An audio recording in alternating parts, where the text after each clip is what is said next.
Hello, my name is Todd Witt. I am the author of the research that we're about to talk about.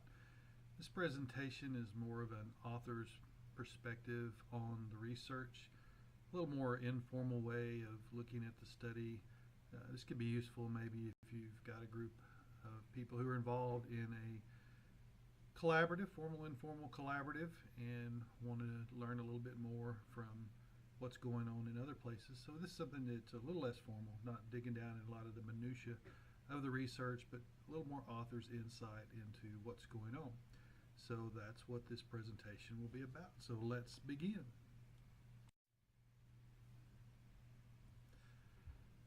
The main theory underpinning when we talk about involving the formal world, when I talk about formal, I'm talking about formalized classroom in a school but involving them with the informal community. It really comes down to constructivist theory, which basically says that people construct knowledge and we build knowledge off concrete experiences and allows us to draw correlations and lead us to abstract thought. And so the idea of constructivist theory supports the idea that our formal institutions should collaborate more with our informal institutions, and together the informals can provide the concrete experiences in a way that can't be done in the formal setting, and we provide a much stronger pedagogy as we begin moving forward. This study also is going to be linking that impact on standardized test scores, and that's very important to the public formal institutions because pretty much their world is driven by formal testing. And so the idea is this collaborative was put together to try to impact standardized testing, and that's one of the reasons we wanted to study the design of this informal experience, simply because we want to know how they were able to impact the standardized tests.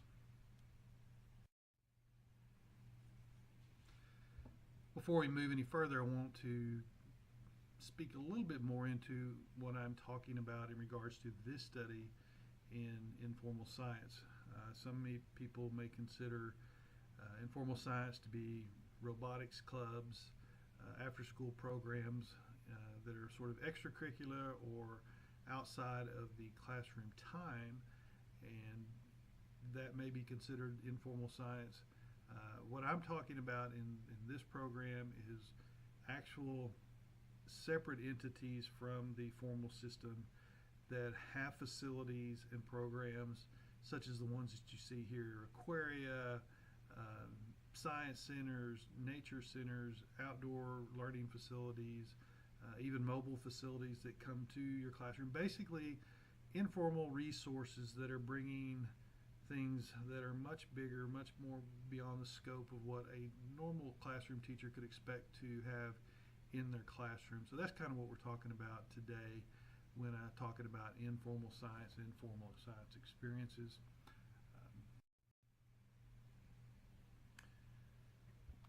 What we're going to talk about today is a specific experience. It's an outdoor education program in East Texas, about an hour and a half east of Dallas, called Sky Ranch. They process about 18,000 students a year from 180 school campuses that come through that program during the school years. 85 of those schools are public fifth grade campuses, and so this research focused specifically on those schools and those teachers and their performance on the state test and their reasons why they think they're performing well, rather than the remaining schools that are not in the fifth grade. In Texas, they test in the fifth grade. The program is a total immersion experience. It's 3 days and 2 nights. The students will go with their teachers and parents and stay at the facility and go through a program. And in that program, Sky Ranch will cover anywhere from 87 to 92% of the TEKS, which are Texas Essential Knowledge and Skills, which are the Texas standards. They cover those in about 12 contact hours of instructional time. They do have instructors, counselors, people call them different things. They actually call themselves phonologists now. And those are recent college graduates from various disciplines. So we're not talking about science people or even certified teachers. They are degreed, but Sky Ranch hires people who they believe are connectors.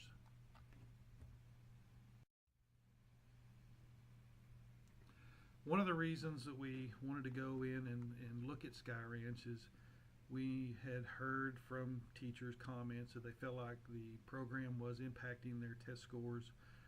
There's also some unpublished research, which was an internal evaluation that Sky Ranch did, where they brought a school in and brought half the kids in the week before the STAR test, which the STAR test is the state test, and then half the kids after.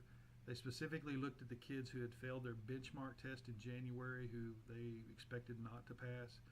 And when you compare the benchmark failing students who came the week before and the ones who didn't come the week before, there was a 28% higher passing rate of the students who attended the Sky Ranch experience. So that led us to believe something may be there.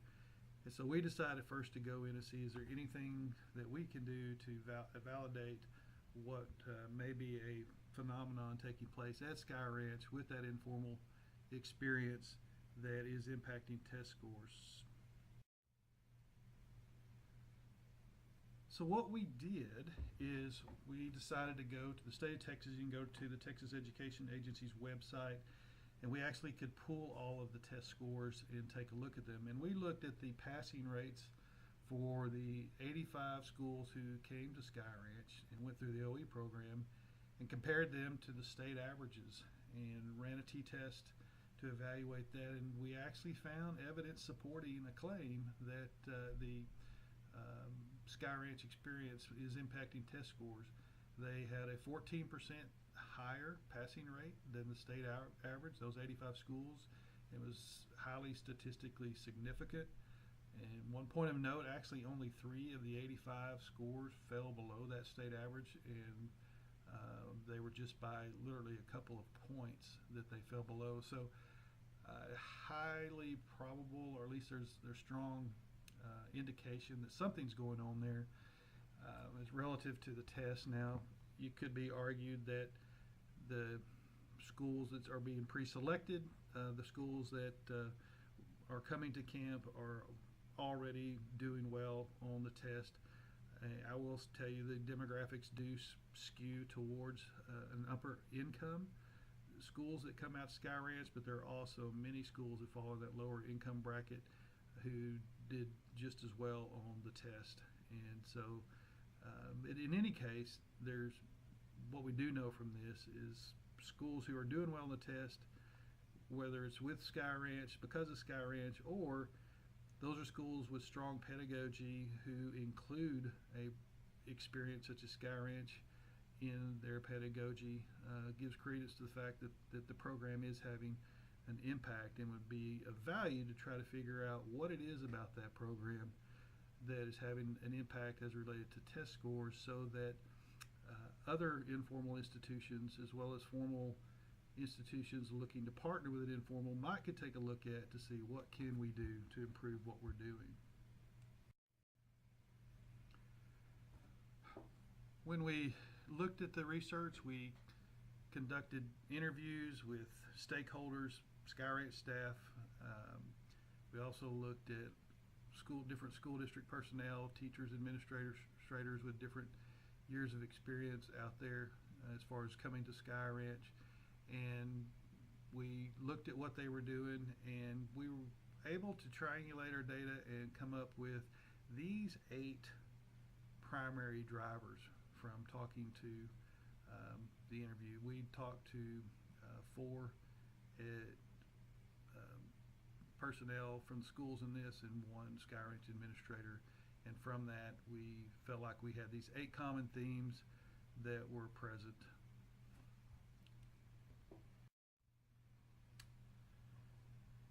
The first one we looked at to help you understand what we're looking at were the instructors, and common themes were the instructors are relational and high energy. They connect well to low performing students. And those seem to be common themes when we talked about instructors, just talking about who they were and what they brought to the table. Sky Ranch puts a lot of energy into recruiting and hiring. As I mentioned earlier, they're not necessarily scientists and they're not necessarily certified teachers. What they are high energy folks who love children, want to have fun, want to make it engaging. So that was what was important. I think it's interesting that they weren't science people yet. They had this kind of impact on science test scores. So instructors were important. Who was there guiding the experience? Another key factor was that the program was standards based. The curriculum was tightly aligned with the TEKS, which is the Texas Standards, and supported the STAR test, which is the state of Texas standardized test. One of the things that we heard, they weren't just correlated with the TEKS. That the phrase that was used, I've heard a teacher use to explain it before, is that the program there is just not TEKS aligned, it is TEKS designed. And what they mean by that is they will not just say, oh, what are we doing and how does it fit the TEKS? They lay out everything that's going on in the TEKS that's covered. Their goal is to hit 100% of the TEKS. They haven't got there yet. But they look at it and say, what is the best way that we could teach this? They may not have hit it yet, but how do they teach it? There were even stories about how at one point they sit down and realize they didn't have anything in the earth and physical sciences, so they designed an entirely new course focused specifically on those TEKS. So they're very, very focused on what's going on with the standards, because they realize those standards are going to be related to ultimately outcomes on the test. When we talk about curriculum, it was hands-on, interactive. Classes provided practical examples and concrete experiences that help students understand abstract concepts. So there's constructivist theory. That's what we're talking about right there. They're creating those experiences. You might expect some things that might happen in an outdoor education experience. I've got some photos here where they're catching fish and holding on. One of them has a gator skull. They were studying structure and function with that. Those are things. But some other things they did is that class that they had to build on the earth and physical sciences, they developed the ability to launch rockets, and they made rockets out of paper, launched them with air pressure, and they were looking at gravity and friction and pressure with those things. But they were very much concrete experiences that they were hands-on, they were interactive, they could touch it, they could feel it. They created an emotional response, which we know from research that anytime you can create an emotional response, the odds of that content sticking are much greater. So it was very important to understand how engaged the curriculum was. It's also important to know that the instructors were not just there playing games, that there's a concept at Sky Ranch that they use, a phrase they use, called purposeful play. And what they do is everything they do, all the activities have a purpose, and they are a venue or a backdrop for teaching a concept. And so there very much was guided learning using Socratic methods of questioning, supporting inquiry-based learning, and everything they did. The journal pages they had, everything was there to support that. They had facilities out there that had images on not on the wall, because there were no walls, they were outdoors, but they had constructed different facilities where there were signage and things like that that would help process what the kids were seeing. So they took the idea of outdoor classroom a little bit further, and I'll talk about that a little bit more, but it was really important about the instructors and what they did with their instructors. Even though they weren't certified teachers, they took the time to train them. This might be important too for the informal folks to understand that sometimes we get so caught up in what we call interpretive that we need to kind of learn a little bit more about what's going on in the classroom and these types of questioning and leading as we go forward. I mentioned facilities in the last slide. Again, we're at an outdoor facility, so you expect the image on the right where they're out at the pond and the lake. That's obviously something that you would see at a place like Sky Ranch that's nature-based. But also when they were teaching gravity and friction. One of the things they did, we saw the rockets a while ago. Another thing they did is the picture top center is it's a zip line, and they're putting the teacher on the zip line, and the kids are having to figure out how to make them speed up or slow down. They developed but even in doing that, they felt like they weren't getting enough hands-on engagement. So they redesigned that whole class, and the lower center picture is they've converted that now. Instead of being up on the zip line, they have multiple lines and put the kids into groups, and they actually put Mr. Potato Head on a zip line, and they have to make him speed up and slow down and manipulate gravity and friction. This is really cool as far as your STEM learning because they're bringing engineering into the mix. So they develop facilities like that. And then I mentioned the processing, the way they help process. You'll find in every class they'll have a very engaging activity, and then they'll have an area where the students are processing, and it's very hands-on.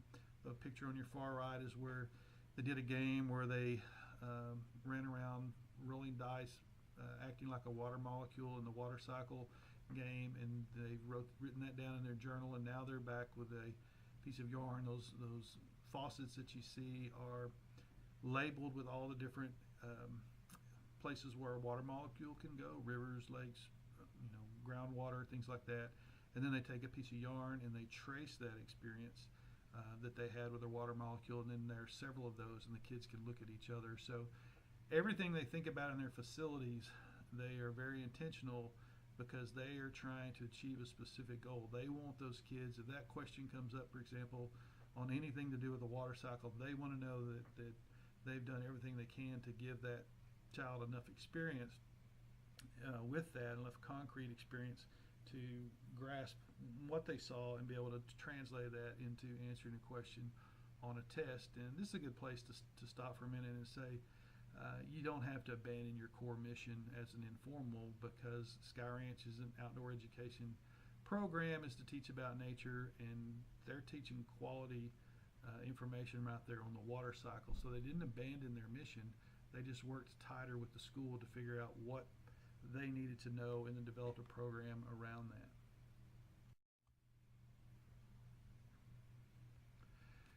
The experience was an important piece of it. It was a shared experience. Sitting away from home builds community. We've learned that about education. That's why you see a lot of things happening now with project-based learning and other group type 21st century learning skills. All of those things come into play here. But creating that shared experience is another way that we can support learning. And again, creating those memories, creating those emotional bonds is an important part. So the teachers felt like the shared experience was critical to the success of the program. Location, a lot of them talked about location, about Sky Ranch being out in nature, but I modified that a little bit, saying that's really being away from their normal setting exposes students to new environments and opens their minds. Getting them out, getting them to see different things beyond what they're seeing is very important. Obviously, everybody that's in formal science education can't go out and say, we're going to locate our facilities and programs to East Texas. That's just not going to happen. But that's not the point, really. Your location matters. The resources that you have at your location matters. And so that's an important part in the minds of the teachers that were studied in this program. And the final one, which after looking at this from the 20,000 foot level and reflecting back on everything, I think this is actually the most important one, and that's collaboration. The collaboration engages formal and informal educators in identifying needs and routinely making changes in the program to better align with the needs of the classroom teachers. Everything that you saw, almost everything, location wasn't one of them, but pretty much everything else that you saw had to do with collaborative meetings that they have. Sky Ranch meets with every single school when they come out and talks to them and collaborates. So it's this ongoing 9-month collaborative meeting that every 3 days it's a different school that's in the meeting as they come through. But they're collaborating on all of the things. They're collaborating on instructor training, on facilities, facility development, curriculum development. If it was on this list, they're collaborating on that list and talking about how to make it better, what works, the standards, what's going on with the standards, and changing So everything is driven through that collaboration, and it's very important that if you're running an informal science organization, that you find a strong way to collaborate with formal educators out there, because what you think they need may not be what they actually need as you go forward. But at the same token, to the formal educators that are out there that might be seeing this, it's okay to approach the people who work in the informal settings and say, hey, I'd like to collaborate. Here's what I want to do. How do we work together? But the collaborative piece is what's driving everything. Now, I use this picture. I'm a big Monet fan. I love water lilies and all the things. I've got one in my office. This was a picture of water. I love the blended aspect of what Monet does. And I use that as an image to help you understand. We extended this after we took the information we had from those 5 and we had the 8 different themes. We actually surveyed all of the campuses that come and said, what do you think of these 8s? Would you call this a primary driver, secondary driver, or non-effect? And there really was no way to distinguish between them. There wasn't anything that really said non-effect, but they're pretty much every one of them were considered a primary driver, which to me what that says is there's a blended effect. You can't just zero in and say, hey, we're going to do this well and we're going to get the same effect. We're going to have great impact on test scores. You can't just say, okay, we're going to go look at the curriculum and make sure we're aligned with the state standards and we should expect that same output. Or you can't say we're going to develop great facilities and expect the same thing. It really is a blended effect. It's the combination, and if you're hoping to achieve the same results that they achieve there and actually begin to impact test scores, you need to look at trying to maximize as many of those as possible, because just because it happened there doesn't mean it's going to happen somewhere else. You need to have all the ingredients in the program. So in summary, I guess what I'd like to say is first a word of encouragement to the informal community that may be listening to this. Don't feel like you'll lose your identity if you do something like this. You can still stay on mission. What you're talking about here is finding opportunities to align the mission. For example, I just took a position at the Texas Freshwater Fisheries Center, part of Texas Parks and Wildlife, and one of my tasks here is to grow the program. Generally what we have is a one-size-fits-all experience, fits the general public. The schools come in great, but we're going to continue to do something that fits the general public, but we're going to be looking specifically at grades and figure out what works, what grade level do we fit well, where we don't fit. For example, for Texas in 6th grade, there's not a whole lot of fit for us there, so we're not really going to target 6th grade, but we fit really well, for example, with the 7th grade, because there's a lot of work in genetics in the 7th grade, and this happens to also be a hatchery.